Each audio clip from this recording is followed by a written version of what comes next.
This channel does not promote any violent, harmful, or illegal activities. All content provided by this channel is meant for an educational purpose only. ভর দুপুরে আচমকা বিস্ফোরণের আওয়াজে কেঁপে উঠল বাংলা বিহার সীমান্তবর্তী হরিশ্চন্দ্রপুর থানার কুশল গ্রাম। বিস্ফোরণের ঘটনায় এলাকা জুড়ে ছড়িয়ে পড়ে চাঞ্চল্য। আজ রবিবার সকালে ঘটনাস্থলে পৌঁছায় বম্ব স্কোয়াডের একটি বিশেষ টিম। বিস্ফোরণ স্থলের পাশ থেকে 5টি তাজা বোমা উদ্ধার করে সেগুলি নিষ্ক্রিয় করা হয়। ঠিক কী কারণে এই বিস্ফোরণ এবং কারা বোমা রেখে গেল তা খতিয়ে দেখা হচ্ছে। ইতিমধ্যেই ঘটনার তদন্ত শুরু করেছে হরিশ্চন্দ্র থানার পুলিশ।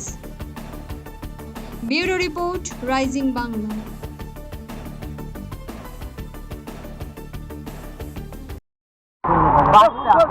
কারা আসলো আজকে? বম স্কোয়াড এসেছিল, বম স্কোয়াড টিম এসেছিল। আচ্ছা, ওটাকে নিষ্ক্রিয় করলো? হ্যাঁ করলো। আচ্ছা, কারা রাখলো বোম কিছু জানেন? না না না, ওই সম্বন্ধে কোনো। কি নাম আপনার? আমার নাম মজিবুর রহমান। তো পাওয়া গেছিল, আজকে কি হলো? আজকে সেটা উদ্ধার হয়েছে। আচ্ছা, ও কোথায় উদ্ধার হয়েছে? এটা কুশল গ্রামে। আচ্ছা, সেগুলিকে আজকে নিষ্ক্রিয় করা হলো? হ্যাঁ, কি হলো এখানে আজকে? আজকে বোমাগুলো উদ্ধার করে সেটা পরীক্ষা করা হলো যে এখন আছে। আচ্ছা, বোমার আওয়াজ পেলেন আপনারা? হ্যাঁ, আমার পেলাম। আচ্ছা, সেগুলিকে কি নিষ্ক্রিয় করা হলো? হ্যাঁ, আচ্ছা, কটি বোমা ছিল? পাঁচটা ছিল। আচ্ছা, কি নাম আপনার? দৌলত খান।